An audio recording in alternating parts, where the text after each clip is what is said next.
Welcome in. Another fight week coming up this weekend, and honestly, it feels like this one's kind of creeped up on us a little bit because we've had Plant versus Benavidez a couple weeks ago. In a couple weeks, we have the mega fight, Tank versus Ryan, and that's at 135. There's another 135 pounder, that's going to fight this weekend that I honestly think he's top 3 in the division and has never fought at 135 before. Shakur Stevenson makes his 135 debut this weekend, and it feels like this fight has creeped up on us. Like, yesterday was Monday. Like, oh crap, Shakur fights this week, right? Like, it feels like boxing just has so much going on that it's like one of the potential greats for years to come. He fights this week. I can't wait. Here to break down what we got going for what's going to be happening in Newark, New Jersey. That's Stevenson's hometown. Second time in a row he'll be fighting there. We'll talk about that more. He's taking on someone I won't lie to you, man. Haven't heard too much about Shuichiro Yoshino, but I know people want to quick to jump, say, he's fighting a nobody. This is the highest rated fighter that Shakur could find. We'll talk more about all of this, right? We'll talk about what this fight potentially means for, say, a Devin Haney fight in the future. Haney versus Loma was just announced, for May 20th. Officially, it was always kind of unofficially announced, but officially it's been announced. This fight, I think, could lead to that matchup coming soon. But if you want to listen to me, I think Shakur needs to put on a performance, and we'll get into that. This is the Never Drop podcast. I appreciate you listening in. If you're listening on streaming services, say Spotify, Apple, Amazon podcast, anything like that you're listening, I'd appreciate if you went ahead and followed the podcast. Make sure you keep up with all the newest episodes.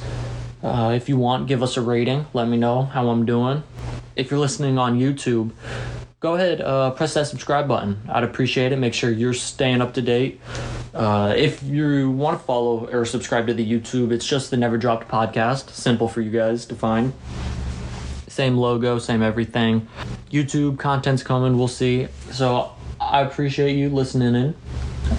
Smash that following button. Smash that subscribe button. We're going to get right into it. As one of potentially the top 3 fighters in the 135 division fights this weekend in Shakur Stevenson. Let's get right to it.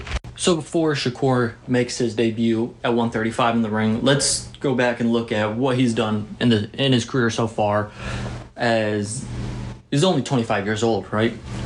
So Shakur is 19-0 with 9 knockouts, 5'7", reach of 68 inches.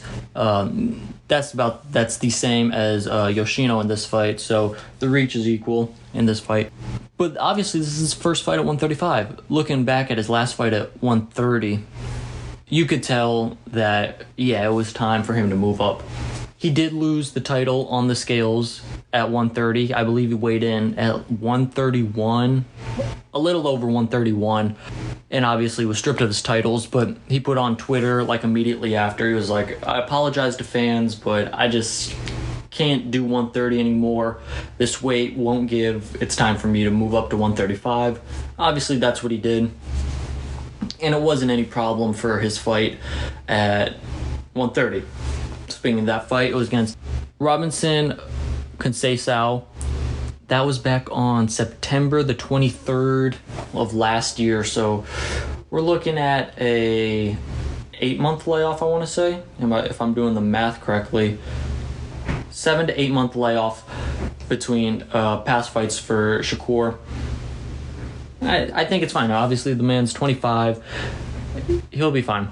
In that fight, that was also at the Prudential Center in Newark, New Jersey. I mentioned that's his hometown, so back-to-back hometown outings for him. I think this is to build the fan base, right? We'll get to the potential Devin Haney super fight against the both of them in the future. We'll talk about that in this episode, about what that could entail. I think this is a smart move by Top Rank. This fight, we've talked, I've covered a lot and talked about a lot about fights that are going to be on pay-per-view, that have been on pay-per-view or going to be on pay-per-view. And obviously, sometimes it's, okay, I got to choose a fight. I can't always pay for every single pay-per-view. Luckily, this isn't on pay-per-view. This will actually be on ESPN on Saturday night. You don't have to pay. You just have ESPN, or I think you can also watch it on ESPN Plus. That's their streaming app. But this one's fight. You can just watch this fight, like you're watching college football, college basketball on ESPN on Saturday night. So this is how the fans are going to be reached for Shakur to start. Already in boxing, everyone knows what he can do. This guy's been heralded as the next big thing since, what was it? I want to say the Rio Olympics in 2016. I believe that was the year.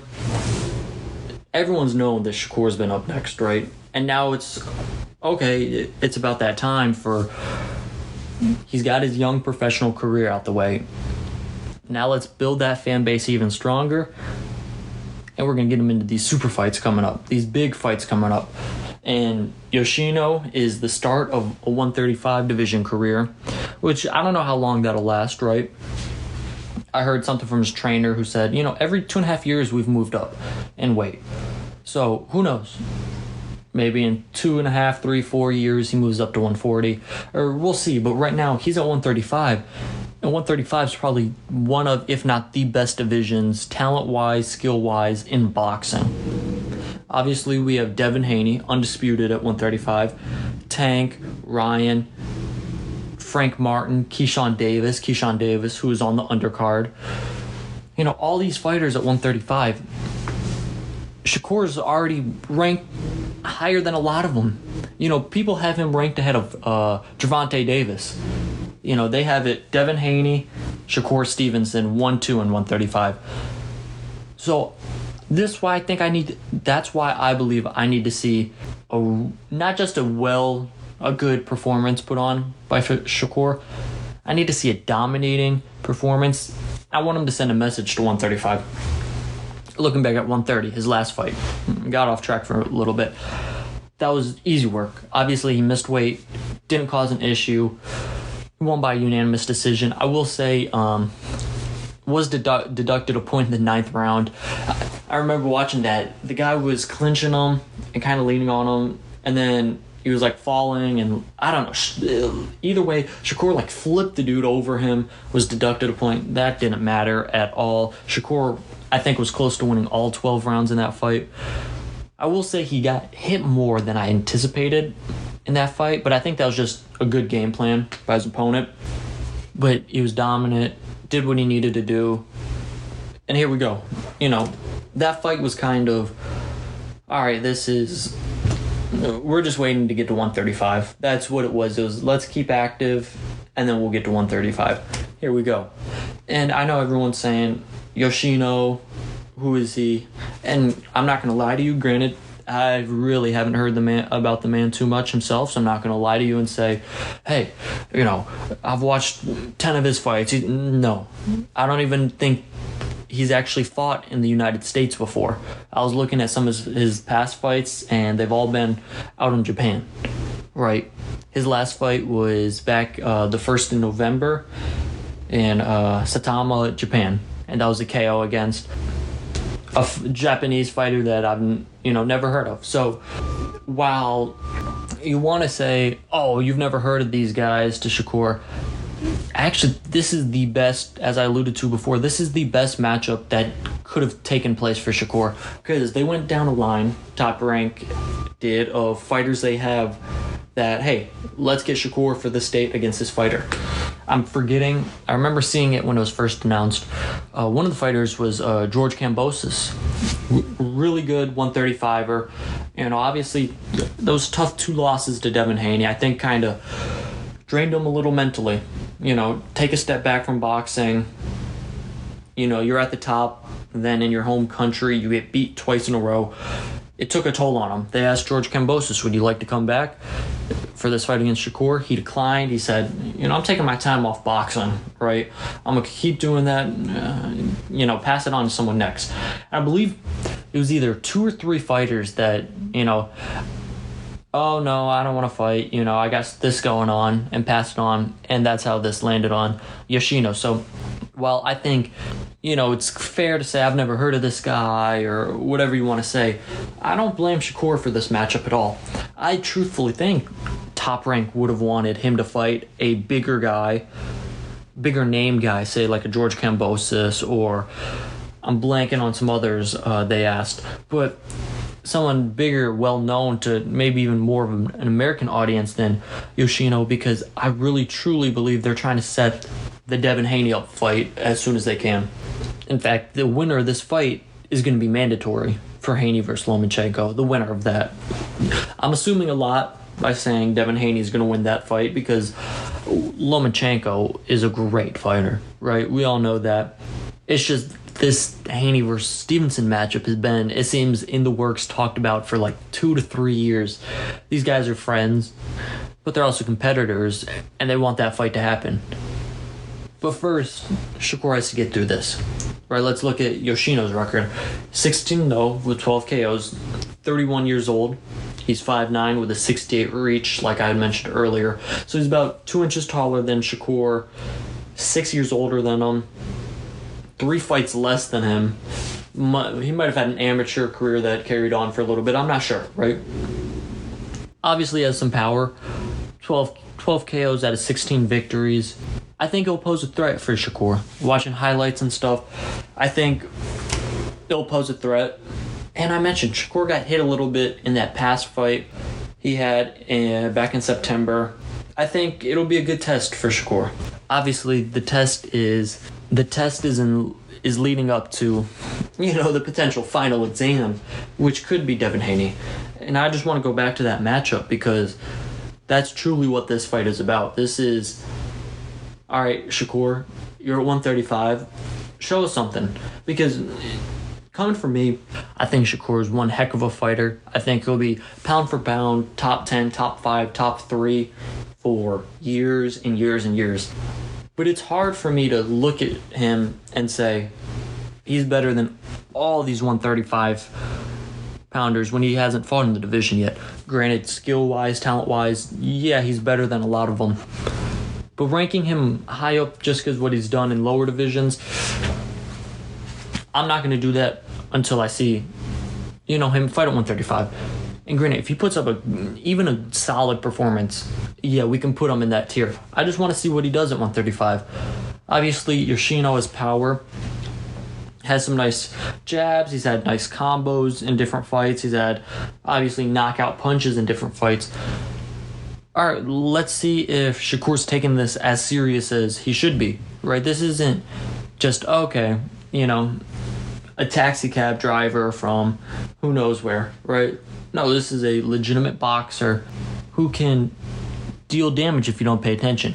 That's one of my main things in this fight. I want to make sure Shakur did something, or Shakur's mentally there.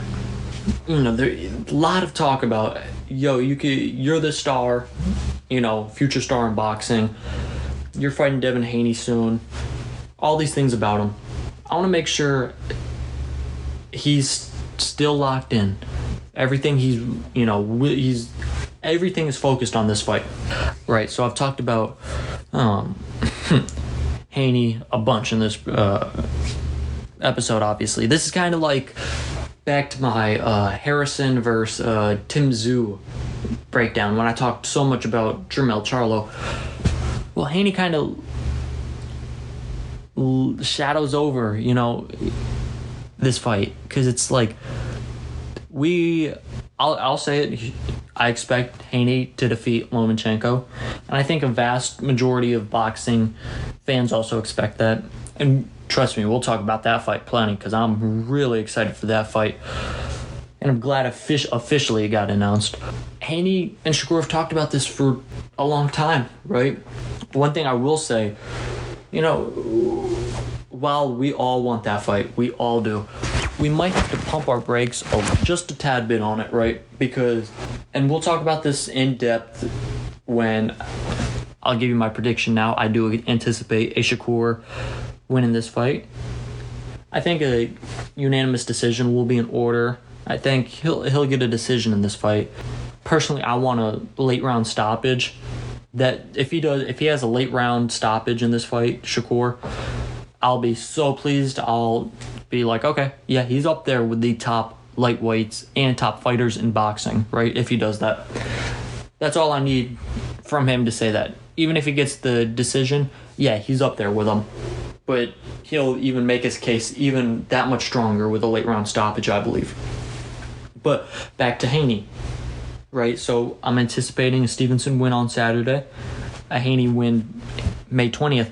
But we have to look at this. Bill Haney's talked about this in numerous media appearances.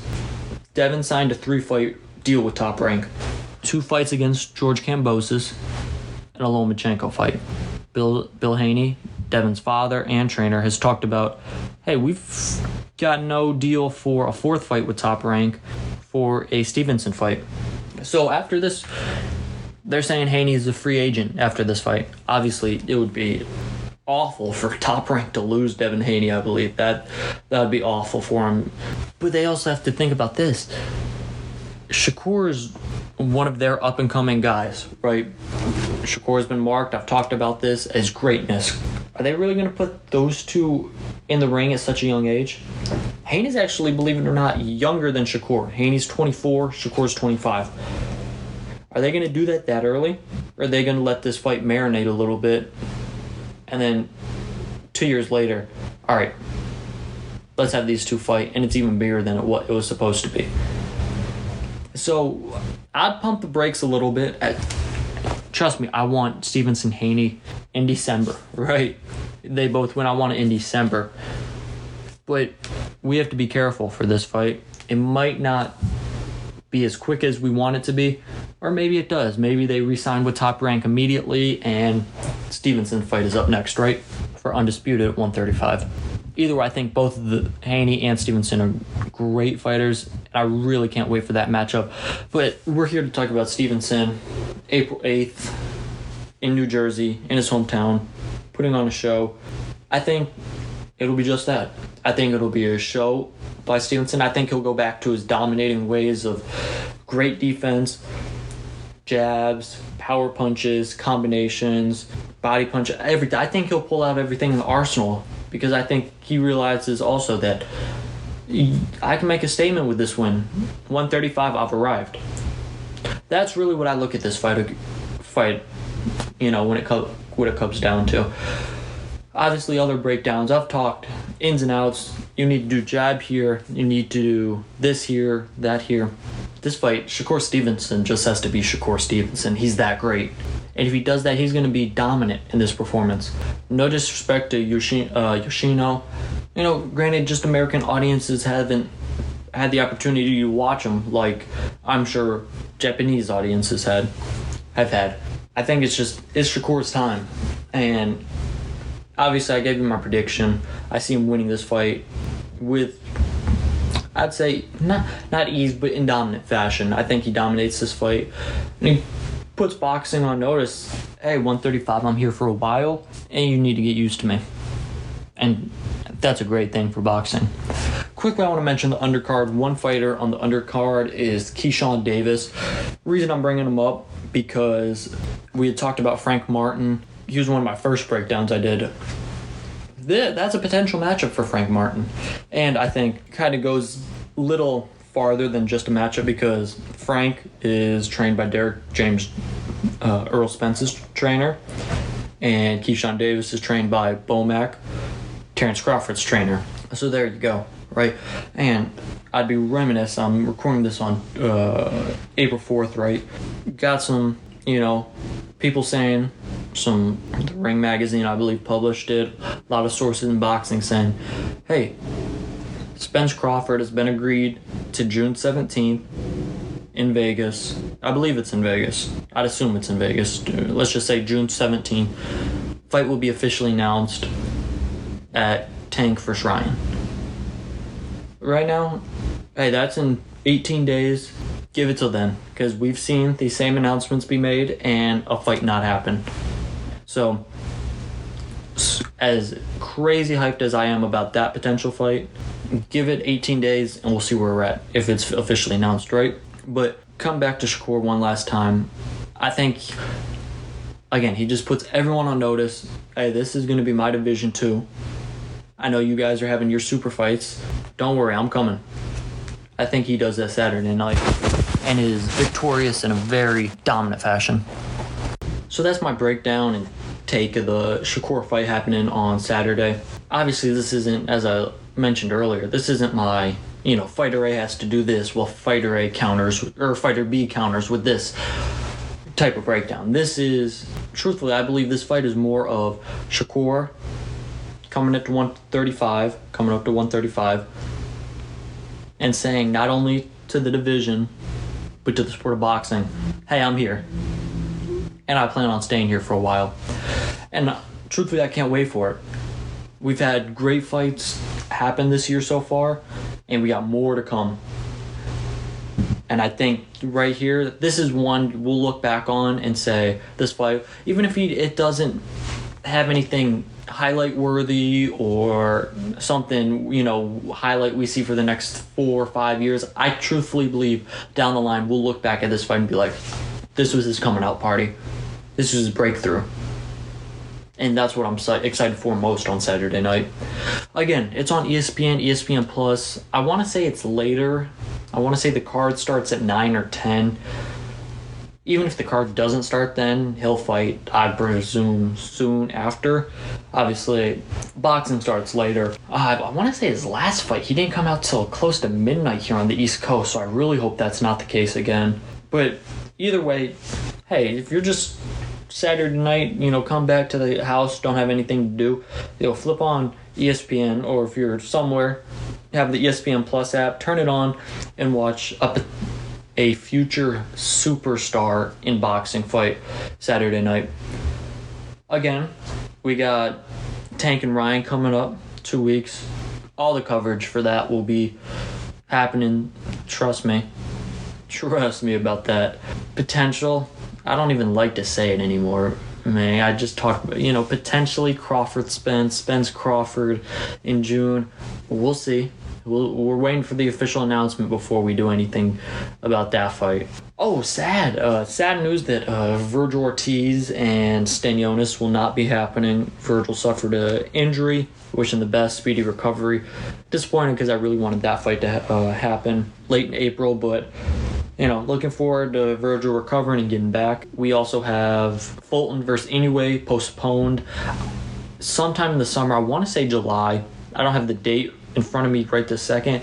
It got, I believe, delayed to July. Still a great fight. Can't wait for that fight. Boxing's killing it so far. Boxing really is killing it. And if we get that Spence Crawford, man, 2023 might be one for the books.